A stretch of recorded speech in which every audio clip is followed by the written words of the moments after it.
2 मई 1996 की सुबह दुनिया की सबसे बुलंद चोटी माउंट एवरेस्ट पे मौसम हैरत अंगेज तौर पे साफ था। नेपाल और तिब्बत की सरहद पे वाक़ 29,000 फुट बुलंद ये पहाड़ बरसों से कोह पैमाओं के लिए एक ख्वाब रहा है। उस दिन भी मुख्तलिफ ममालिक से आए दर्जनों कोह पैमा अपनी जिंदगी के सबसे बड़े ख्वाब को पूरा करने के लिए एवरेस्ट की चोटी की जानिब बढ़ रहे थे।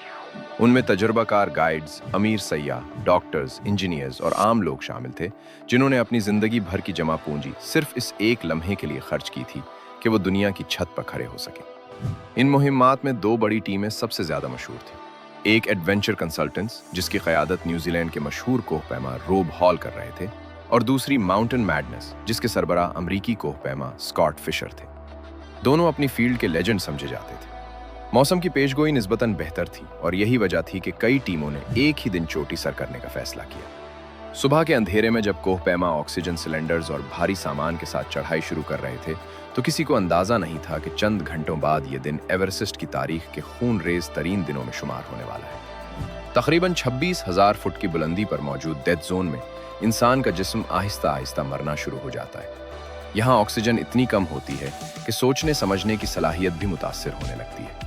लेकिन चोटी सिर्फ चंद हजार फुट दूर थी और हर कोई आगे बढ़ना चाहता था। दिन चढ़ने के साथ एक मसला सामने आने लगा। रस्सियों को पहले से नस्ब किया जाना था, लेकिन कुछ जगहों पर वो मौजूद नहीं थी। इस वजह से दर्जनों कोहपैमा एक ही जगह फंस गए। वक्त ज़ाया होने लगा और सबसे अहम उसूल यानी दोपहर 2 बजे तक वापस मुड़ने का वक्त करीब आ रहा था।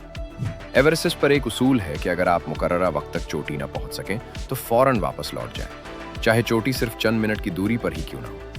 लेकिन इस दिन बहुत से लोगों ने यह उसूल नजरअंदाज कर दिया। दोपहर गुजरने के बावजूद कई कोहपैमा चोटी की तरफ बढ़ते रहे। जब आखिरकार कुछ लोग दुनिया की बुलंद तरीन चोटी पर पहुंचे तो खुशी का कोई ठिकाना नहीं था। तस्वीर बनाई गई, झंडे लहराए गए और जिंदगी के सबसे बड़े ख्वाब को हकीकत बनते देखा गया। लेकिन इसी वक्त दूर उफक पर एक खतरनाक चीज जन्म ले रही थी, एक शदीद बर्फानी तूफान। पहले किसी ने उसे संजीदगी से नहीं लिया, लेकिन चंद ही घंटों में मौसम अचानक तब्दील हो गया।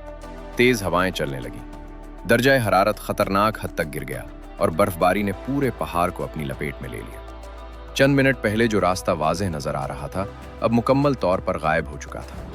वापसी शुरू हुई तो तबाही का असल आगाज हुआ। बहुत से कोहपैमा रास्ता भटक गए, कुछ के ऑक्सीजन सिलेंडर खत्म होने लगे, कई लोग शदीद थकन का शिकार थे और उनके जिस्म जवाब दे रहे थे। 29,000 फुट की बुलंदी पर सिर्फ चंद मिनट की गलती भी जान ले सकती है।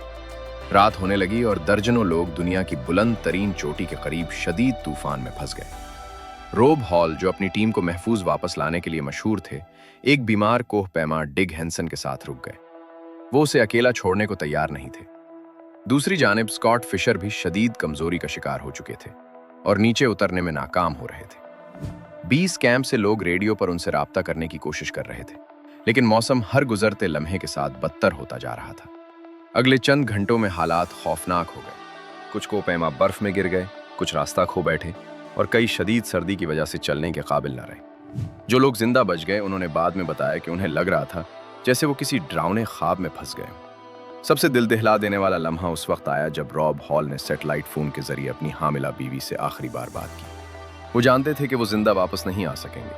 हजारों मील दूर मौजूद उनकी बीवी बेबसी से उनकी आवाज सुन रही थी, जबकि रॉब हॉल दुनिया की बुलंद तरीन चोटी पर अपनी आखिरी सांसें ले रहे थे।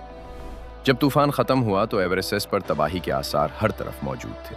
सिर्फ एक रात में 8 कोहपैमा हलाक हो चुके थे। बाद में मजीद अमवात भी हुई और ये वाकया तारीख की सबसे मशहूर कोहपैमाई की आफात में शामिल हो गया। 1996 की एवरेस्ट डिजास्टर सिर्फ एक हादसा नहीं था। ये इंसानी ख्वाहिश, गुरूर, हिम्मत और फितरत की बेरहम ताकत की ऐसी कहानी है जिसने पूरी दुनिया को हिला कर रख दिया। आज भी जब लोग एवरेस्ट की चोटी की तरफ देखते हैं तो उन्हें याद आता है कि दुनिया की बुलंद तरीन जगह पर पहुंचना शायद मुमकिन हो, लेकिन वहां से जिंदा वापस आना असल कामयाबी।